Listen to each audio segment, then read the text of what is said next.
Birth and youth, the lotus steps. Over 2.600 years ago, at the city of Kapilavastu at the foot of the majestic Himalayas, the kingdom of the Shakya clan was awaiting good news. On a full moon night in April, Vesak, Queen Maya dreamed of a six-tusked white elephant descending from the heavens and entering her right side. On the full moon of April in 624 BCE, at Lumbini Garden, as the queen held onto a branch of the Asoka tree, the crown prince was born. Legend has it that immediately upon touching the ground, he took 7 steps, and a lotus flower bloomed to support his feet with each step. He pointed one hand to the sky, the other to the earth, and declared, "Heaven above, earth below, I alone am the world-honored one." King Suddhodana joyfully named his son Siddhartha, meaning, he who achieves his aim. However, the hermit Asita, upon reading the prince's physiognomy, wept. He predicted that the prince would become either a wheel-turning monarch or a great enlightened one. But he regretted that he was too old to live to hear his teachings. Fearing his son would choose a religious life, King Suddhodana raised the prince in luxury, building 3 palaces for 3 seasons, shielding him from all the sufferings of life. The prince grew up with outstanding intelligence, accomplished in both literature and martial arts. At the age of 16, he married the beautiful princess Yasodhara and later had a son named Rahula. 2. The 4 sights and renunciation, the destined journey. Though living in gilded towers, the prince's soul was always troubled by the meaning of life. One day, he asked his father for permission to go out and visit the 4 city gates. There, he witnessed the 4 signs that changed his life forever. East Gate. He saw an old man with a bent back, gray hair, wrinkled skin, walking tremblingly. He realized that youth would eventually fade. South Gate. He saw a sick person groaning in pain by the roadside. He realized this physical body is fragile. West Gate. He saw a corpse being carried to cremation, relatives crying bitterly. He was shocked to realize that death is the inevitable destination of every human life. North Gate. Amidst the obsessions of birth, old age, sickness, and death, he met a monk, Sramana, with a demeanor of serenity, peace, and freedom. This image ignited in him a ray of hope for a path of liberation.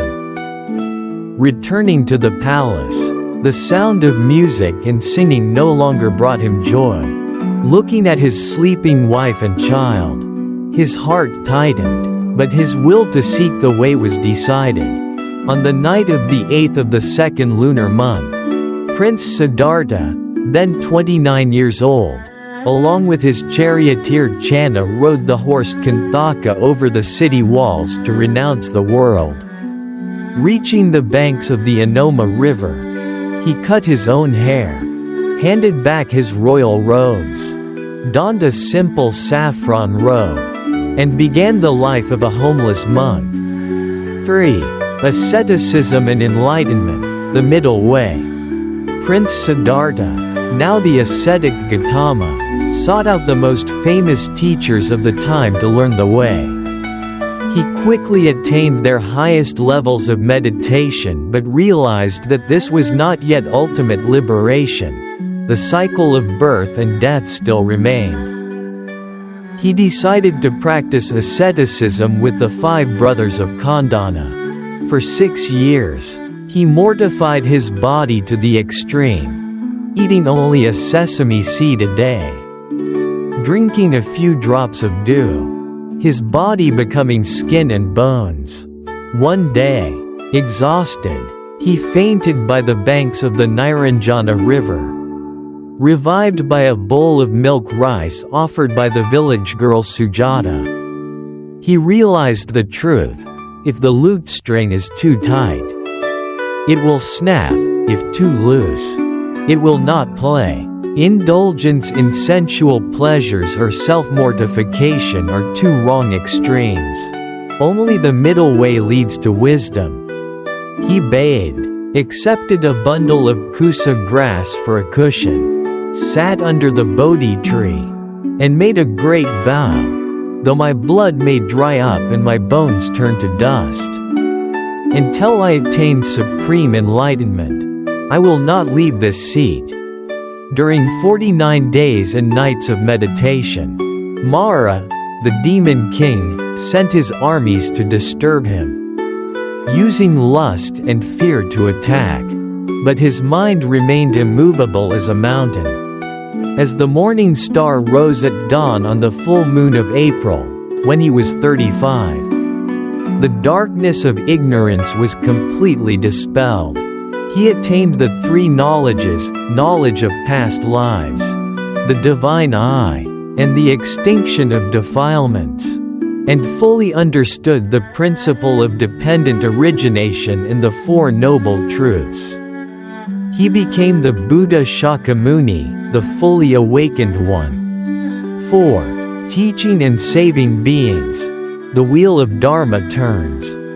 After enlightenment, the Buddha contemplated that sentient beings have different capacities.